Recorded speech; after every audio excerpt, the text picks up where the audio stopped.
नमस्कार चक्षुदर्शी के आज के इस एपिसोड में आपका बहुत बहुत स्वागत है। मैं हूं राकेश अचल और आज मैं बात करूंगा ऐसे विषय पर जिस पर ना अभी संसद में बात हुई है ना संसद के बाहर हुई है।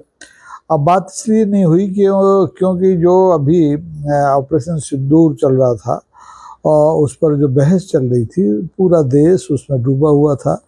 तो जो महत्वपूर्ण शब्द था उसको लेकर के देश का ध्यान भटक गया। देश भटक गया या भटका दिया गया हो। लेकिन चूंकि मैं अब संसद का क्लाइमेक्स तो निकल गया, अब संसद का मानसून सत्र भले ही 21 अगस्त तक चलेगा, लेकिन जो क्लाइमेक्स था वो माननीय प्रधानमंत्री के भाषण के बाद समाप्त हो गया। अब वो जो कुछ होना था हो गया, सच सामने आना था आया, नहीं आया, झूठ ऊपर रहा या सच ऊपर रहा, ये तय करना हमारे देश के लोगों का काम है। लेकिन मैं इस मानसून सत्र के बहाने, मानसून सत्र में जो माननीय प्रधानमंत्री का भाषण हुआ है उसके बहाने एक संवेदनशील विषय पर बात करना चाहता हूं। और वो बात ये है कि क्या संसद में छिछोरा शब्द इस्तेमाल किया जा सकता है। छिछोरापन शब्द जो माननीय मुख्यमंत्री ने, प्रधानमंत्री जी ने इस्तेमाल किया, खासतौर पर कांग्रेस की मानसिकता पर। कांग्रेस ने जो सवाल किए ऑपरेशन सिंदूर को लेकर, सीज फायर को लेकर, युद्ध में हुए नुकसान को लेकर, चीन की भूमिका को लेकर, उसके जवाब में माननीय प्रधानमंत्री ने खींच कर, अब ये खींच कर भी अगर मैं इस्तेमाल करूं तो यह असंसदीय हो सकता है, क्योंकि संसदीय और असंसदीय शब्दों के बीच में एक बहुत मामूली बारीक सी रेखा है और इसको पकड़ना बड़ा मुश्किल है। इसलिए मैं अभी ये भी दावे के साथ नहीं कह सकता कि माननीय प्रधानमंत्री द्वारा इस्तेमाल किया गया छिछोरापन शब्द संसदीय है या असंसदीय है। ये तय दरअसल दिल से होता है, दिमाग से होता है, कानूनों से नहीं होता है। संसद में जो कौन से शब्द इस्तेमाल किए जाएं, कौन से शब्द न किए जाएं, इसकी कोई आधिकारिक सूची नहीं है। समय समय पर ये शब्दकोश की तरह घटते बढ़ते रहते हैं। जैसा संस्कार होता है, जैसा दशक होता है, जैसे राजनीतिक हालात होते हैं, उसके अनुसार संसदीय और असंसदीय शब्द पैदा होते रहते हैं और हटते रहते हैं। अब जो छिछोरा शब्द है ये लोगों के गले नहीं उतरा, क्योंकि जो भारतीय जनता पार्टी है और जो आरएसएस है उसका जो प्रशिक्षण है बड़ा सांस्कृतिक प्रशिक्षण है। वो सनातन की बात करते हैं तो उनका तो बड़ा वेद और उपनिषद वाला संस्कार होता है। वो अशिष्ट भाषा का इस्तेमाल कर ही नहीं सकते, ऐसा माना जाता है। खूब करते हैं, इसमें कोई बात नहीं है, क्योंकि देखिए भारतीय जनता पार्टी के विधूड़ी को कोई भूला नहीं है। संसदीय इतिहास में उन्होंने जिस तरह के शब्दों का इस्तेमाल किया था उसको कोई नहीं भूला। ये बात अलग है कि हमारे अध्यक्ष जी ने लोकसभा के उस समय जो भी पीठासीन अधिकारी रहे, उन्होंने विधूड़ी के श्री मुख से निकले शब्दों को बाहर कर दिया, कार्यवाही से बाहर कर दिया। लेकिन कार्यवाही से बाहर करने से आप किताबों से और हाथ से लिखे शब्दों को तो हटा सकते हैं, लेकिन लोगों की जो दिलो दिमाग पे अंकित हो जाता है उसे हटाना मुश्किल होता है। इसी तरह से ऑपरेशन सिंदूर के दौरान माननीय प्रधानमंत्री के भाषण में जो छिछोरापन शब्द आया है, ये मेरे ख्याल से शायद ही इस देश की जनता कभी भूल पाए। इस देश की जनता ने मेरे ख्याल से ढेरों प्रधानमंत्री देखे हैं, 16, 17, 18 प्रधानमंत्री देखे हैं, लेकिन किसी ने इस तरह के शब्दों का और इस तरह की बॉडी लैंग्वेज का इस्तेमाल कभी नहीं किया जैसा कि हमारे माननीय मोदी जी करते रहे हैं। अब माननीय मोदी जी क्यों करते हैं इस पर अलग से शोध हो सकता है, लोग काम कर सकते हैं इस पर, लेकिन मैं तो छिछोरापन शब्द पर ही अटक के रह गया हूँ। वो इसलिए अटक गया हूँ कि इस बहाने से मैं असंसदीय शब्दों के बारे में आपसे बात करना चाहता हूँ। दरअसल क्या है, असंसदीय शब्दों के लिए कि कोई नियमावली नहीं है। सिर्फ नियमावली इतनी है कि जो धारा 105(2) होती है उसके तहत संसद में जो भी शब्द बोला जाए उसके सांसद की ओर से उसके लिए वो अदालत में उत्तरदायी नहीं होता, पहली बात। दूसरी बात, जो शब्द पीठासीन अधिकारी को, लोकसभा अध्यक्ष को या राज्यसभा में जो सभापति उपसभापति होते हैं उनको अगर ऐसा लगता है कि ये अमर्यादित हैं, इनका इस्तेमाल सदन के भीतर नहीं होना चाहिए, तो अधिकार है पीठासीन अधिकारी को कि वो अनुच्छेद 380 के तहत ऐसे शब्दों को कार्रवाई से निकाल दे, और निकल जाते हैं। तो कार्रवाई से तो निकल जाते हैं, लेकिन दिलो दिमाग से ऐसे शब्द कभी नहीं निकलते, सदियों तक याद रहते हैं। और ऐसे शब्द लोगों को, मेरे ख्याल से जो पुराने लोग हैं उनको याद होंगे। मुझे याद आता है कि 2022 में यही सरकार थी, यही लोकसभा अध्यक्ष थे ओम बिरला साहब, इन्होंने असंसदीय शब्दों की एक फहरिस्त जारी की थी कि ये शब्द इस्तेमाल नहीं हो सकते, और उसको लेकर के लोकसभा में खूब हंगामा हुआ था। कहा गया था कि ये लोगों की जुबान बंद करने की कोशिश है वगैरह वगैरह। लेकिन मेरा व्यक्तिगत मानना ये है कि संसद में क्या बोला जाए और क्या न बोला जाए, ये आपके निजी संस्कार पर निर्भर करता है। आपके घर का वातावरण कैसा है, वहाँ आप कैसे बोलते हैं। जैसे महाराष्ट्र का कोई सांसद है और अगर वो टपोरियों की भाषा का इस्तेमाल करें, तो निश्चित तौर पर आप ये मान कर चलिए कि वो धारावी वाले क्षेत्र का प्रतिनिधित्व करता होगा। इस तरह से अगर मान लीजिए कोई चंबल के इलाके का सांसद है और वो डाकुओं द्वारा इस्तेमाल की जाने वाली शब्दावली का इस्तेमाल करता है, तो आप समझ जाइए कि वो चंबल का होगा। तो ऐसे ही अगर मोदी जी ने छिछोरापन शब्द का इस्तेमाल किया है, तो आप समझ जाइए कि ये शब्द निश्चित तौर पर गुजरात में आम बोलचाल में प्रचलित होगा। अब छोरा हो या छिछोरा हो, लोक भाषा के शब्द तो हैं। देखिए ना, जैसे काशी का या बनारस का, वहाँ छोरा कहते हैं, आगरा में लड़के को छोरा कहते हैं। और वही छोरा जब उल जलूल हरकत करने लगता है तो उस क्रिया को छिछोरा कहते हैं, छिछोरा, और उस आदत को कहते हैं छिछोरापन। ये मेरी अपनी व्याख्या है, कहीं किसी किताब में लिखी नहीं है। तो ये व्याख्या मैं उस शब्द को लेकर कर रहा हूँ जो माननीय प्रधानमंत्री के भाषण में आई। अब मुझे जहाँ तक याद है कि बहुत से ऐसे शब्द हैं जिन्हें असंसदीय घोषित कर दिया गया है। असंसदीय से मतलब कि आप उनका इस्तेमाल संसद में कर नहीं सकते, लेकिन कर लें तो कोई आपका बिगाड़ नहीं सकता। लोकसभा अध्यक्ष को या राज्यसभा में जो पीठासीन अधिकारी हैं उनको ये अधिकार है कि आपने अगर रोकने के बाद भी उन शब्दों का इस्तेमाल किया है तो उन्हें कार्रवाई से हटा दे। अब कार्रवाई से तो आपने हटा दिया, लेकिन आजकल तो दोनों सदनों की कार्रवाई का सीधा प्रसारण होता है, तो जो शब्द लोगों के दिलो दिमाग में घुस गए उनको विलोपित आप कैसे करेंगे। वो संसदीय हो चाहे संसदीय हो, तो वो तो एक बार अगर आदमी के जेहन में बैठ गए तो बैठ गए। और शब्दों से आप ये तय मानकर चलिए कि व्यक्ति के बारे में सामने वाले व्यक्ति की धारणा बनती है कि ये व्यक्ति कैसा होगा, इसके संस्कार कैसे होंगे, ये किस तरह से सोचता होगा, वगैरह वगैरह। तो मैं असंसदीय शब्दों की बात कर रहा था। छिछोरापन अब असंसदीय है या नहीं है, लेकिन इसके पहले इसी लोकसभा में इन्हीं लोकसभा अध्यक्ष ने कुछ शब्दों को असंसदीय कहा था।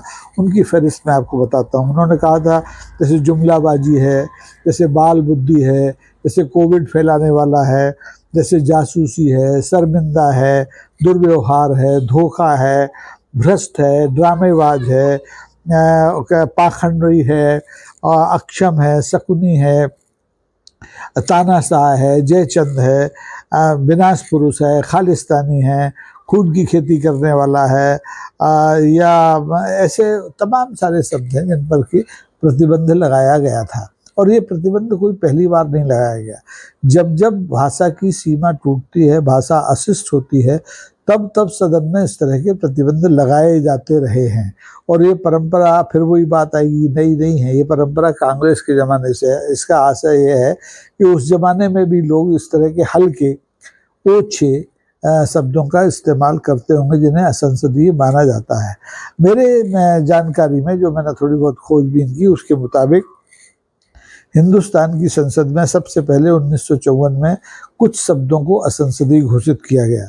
उसके बाद 1954 के बाद एक लंबा अरसा रहा, काम चलता रहा, किसी ने नए शब्दों को उस असंसदीय शब्दों की फहरिस्त में नहीं डाला। लेकिन 1986 में, 1992 में, 1999 में, 2004 में, 2009 में, 2010 में इस तरह के कुछ असंसदीय शब्द छांटे गए और उन पर रोक लगाई गई। अब देखिए, ये जो रोक होती है ये कोई कानूनी कार्रवाई आपके खिलाफ नहीं हो सकती। ये नैतिक रोक होती है कि भाई अध्यक्ष ने कहा है कि ये असंसदीय शब्द हैं, इनका इस्तेमाल मत कीजिए, ये सदन की कार्रवाई में शामिल नहीं किए जाएंगे। अब ये आपके ऊपर है कि आप सदन की जो कार्रवाई है, जो दस्तावेज है, उसमें बने रहना चाहते हैं या उन शब्दों को विलोपित करा देना चाहते हैं, तो ये आप करें। लेकिन सूचियां जारी होती रही हैं। लेकिन 2010 के बाद से एक लंबा अंतराल हो गया। अब हम 2025 में बैठे हैं। 2022 में यानी 12 साल बाद हमारे ओम बिरला साहब ने भी वो जो 1954 में परंपरा शुरू हुई थी असंसदीय शब्द घोषित करने की, उस पर काम किया। 2022 में एक सूची आई और उनको असंसदीय शब्दों को, जो मैंने शुरू में आपको गिनाए, वो शामिल किए गए। लेकिन इसके बावजूद जैसे शब्दकोश में हर साल कुछ नए शब्द जुड़ते हैं, कुछ नए पुराने शब्द हटते हैं, जिनका इस्तेमाल नहीं होता वो शब्द अपने आप मर जाते हैं। ऐसे ही और जिनका इस्तेमाल होता है वो प्रचलन में रहते हैं और उनको स्वीकारोक्ति मिल जाती है। अब ये जो हुआ है माननीय प्रधानमंत्री का जो उत्तर आया है इस बहुचर्चित ऑपरेशन सिंदूर और सीज फायर को लेकर के, उसमें छिछोरापन शब्द का इस्तेमाल किया गया है। तो अब ये देखना होगा कि ये शब्द देश में प्रचलित होता है कि नहीं होता है, क्योंकि हमारे यहाँ तो कहावत है ना, महाजने ये गतः स पंथा, कि हमारे यहाँ का जो महाजन है, जो श्रेष्ठ आदमी है, जो नायक है, वो जिस तरह के शब्दों का इस्तेमाल करता है, जिस तरह का आचरण करता है, उसको लोग अनुसरण करते हैं, उसको लोग फॉलो करते हैं। तो अब मुझे आशंका इस बात की है कि ये छिछोरापन शब्द जो है ये बहुत तेजी से भारतीय राजनीति में प्रचलित न हो जाए। अब दूसरी बात, इस संसदीय शब्दों के साथ साथ मैं इस बात पर भी आता हूँ कि संसद में आखिर गड़े मुर्दे कब तक उखाड़े जाएंगे। अभी मैं देख रहा हूँ कि पिछले 11 साल से संसद में, जब से भारतीय जनता पार्टी की सरकार तीसरी बार बनी है, गड़े मुर्दों को खोदने का प्रचलन बहुत ज़्यादा है। अब मुर्दे तो देखिए गाड़े जाते हैं, हिंदुओं में तो गाड़े नहीं जाते। तो जो मुर्दे घटनाओं के, व्यक्तियों के, उनके कारनामों के, उनके कार्यकाल के जिनका जिक्र किया जाता है, तो उनको आम बोलचाल में कहते हैं गड़े मुर्दे उखाड़ना या खोदना। तो ये बड़ा घृणित काम है। मैं देख रहा हूँ कि पिछले 11 साल से हमारी जो मौजूदा सरकार है वो अपनी उपलब्धियों की बात करने से पहले सीधी आज़ादी के पहले और आज़ादी के बाद के 50 सालों में जो सरकारें रहीं, जो प्रधानमंत्री रहे, जो कीर्तिमान जिनके साथ कीर्ति भी जुड़ी थी, रिकॉर्ड नहीं, कीर्ति जुड़ी थी, जैसे पंडित जवाहरलाल नेहरू पहले प्रधानमंत्री, या दूसरी लाल बहादुर शास्त्री के बाद श्रीमती इंदिरा गांधी, इनका जिक्र किए बिना, राजीव गांधी का जिक्र किए बिना इस सरकार का गुजारा नहीं हो रहा है। वो हर चीज की, अगर आप उसने कोई गलती की तो तुलना वो जवाहरलाल नेहरू की गलतियों से, इंदिरा गांधी की गलतियों से और राजीव गांधी सरकार की गलतियों से करेगी। चाहे वो भ्रष्टाचार का मामला हो, चाहे वो गैर जिम्मेदारी का मामला हो, चाहे वो मामला तकनीकी खामियों का हो, उत्तरदायित्वहीनता का हो, सब में नज़ीर देंगे किसकी?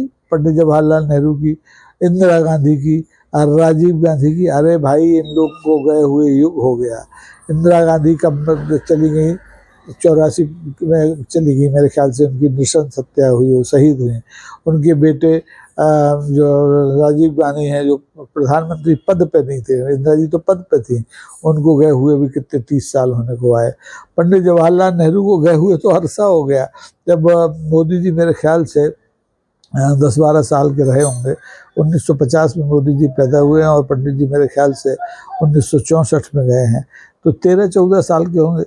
तो अब इतनी पुरानी बातों से आप अपनी उपलब्धियों का, अपनी खामियों का, अपनी गलतियों का अगर तुलना इस तरह से करते रहेंगे तो ये देश आगे कभी बढ़ नहीं पाएगा। गंभीरता तभी होती है जब आप गड़े मुर्दे उखाड़ना छोड़ दें। आप छोड़ देंगे तो दूसरे लोग भी छोड़ देंगे, विपक्ष भी साहस नहीं करेगा कि वो गड़े मुर्दे उखाड़े।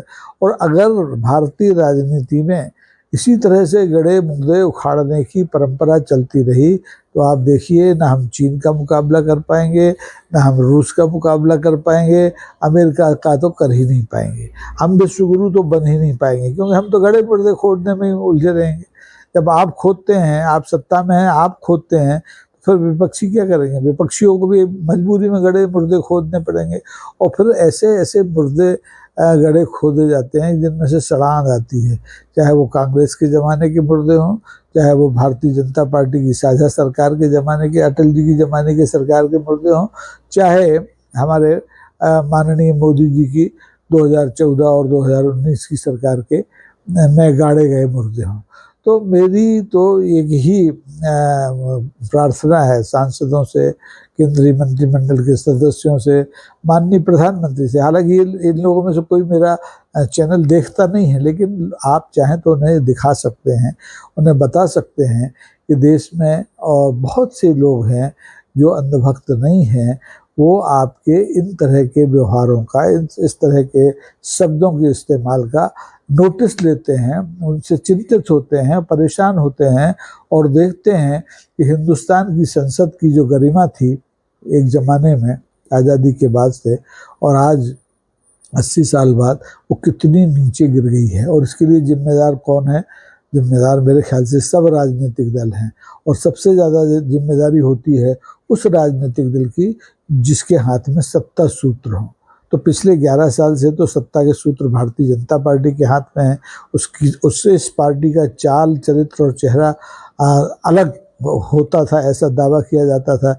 लेकिन अब जिस ढंग से भारतीय जनता पार्टी शब्दों का इस्तेमाल कर रही है, उसके नेता जिस तरह के शब्दों का इस्तेमाल कर रहे हैं, और जिस तरह से 70 साल 80 साल पुराने किस्सों को लेकर के अपने ही पुरखों को, अपने ही पूर्वजों को गाली दे रहे हैं, उनकी निंदा कर रहे हैं, उनकी भर्त्सना कर रहे हैं, ये देख करके दुनिया क्या सोचती होगी?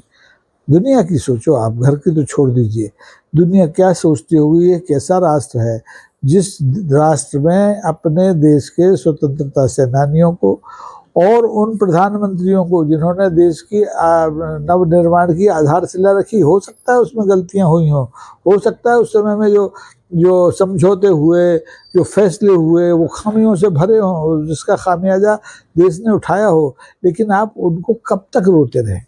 कितने साल, कितनी सदी? केवल ये देखिए, राजनीति शायरी से नहीं चलती कि लम्हों ने खता की थी, सदियों ने सजा पाई। अरे भैया, सजा उन्हें मिल चुकी। कितने बार कांग्रेस सत्ता से बाहर हो चुकी है, केंद्र में, राज्यों में। अब आप क्या चाहते हैं कि देश निकाला देना चाहते हैं कांग्रेस को? नहीं दे पा रहे हैं आप। 11 साल से कोशिश कर रहे हैं। जब आपको प्रचंड बहुमत 2014 में मिला था, तब से लेके आपकी यही कोशिश है कि ये देश कांग्रेस विहीन हो, ये देश विपक्ष विहीन हो। नहीं हो पा रहा है तो आप छोड़ दीजिए इस अभियान को। आप नव निर्माण कीजिए, अपने युग का निर्माण कीजिए, और भूल जाइए नेहरू को गाली देना, इंदिरा गांधी को गाली देना, राहुल गांधी को, राजीव गांधी को गाली देना, और परोक्ष रूप से आप अपने नेता अटल बिहारी वाजपेयी को भी गाली दे देते हैं, क्योंकि उनके कार्यकाल में भी ऐसे तमाम फैसले हो गए, गलती से हो गए, जानबूझ के हो गए, ये मैं नहीं कहूँगा, उनकी समीक्षा अलग से की जा सकती है, लेकिन हो गए, जिनको लेकर के अगर कांग्रेस गाना गाना चाहे तो वो भी गा सकती है। उसके पास भी मौका है, उसके पास भी 2.5 साल की इमरजेंसी के बाद की मिलीजुली सरकार की कारनामे हैं, उसके पास भी माननीय अटल बिहारी वाजपेयी के ज़माने की असफलताएं, सफलताएं सब हैं। तो कृपा करके देश को आगे बढ़ाइए, शब्दावली को संभ्रांत कीजिए, जिसको सुन करके कानों को अच्छा लगे, दिल को अच्छा लगे। अगर एक प्रधानमंत्री एक सड़क छाप भाषा का इस्तेमाल, वो भी संसद के मंच पे करेगा, तो इस देश की नई पीढ़ी क्या ज्ञान लेके जाएगी, क्या प्रेरणा लेके जाएगी, ये मेरी चिंता का विषय है। आज के लिए बस इतना ही। अगर आपको ये आज का एपिसोड अच्छा लगे तो कृपया करके लाइक करें, ना करें शेयर ज़रूर करें, और सब्सक्राइब ज़रूर करें। क्योंकि देखिए, अभी मेरा परिवार बड़ा छोटा है, इसको बढ़ाने का दायित्व आप सबका है। मुझे लगता है कि आप इसमें मेरी मदद करेंगे। धन्यवाद। जय हिंद। नमस्कार।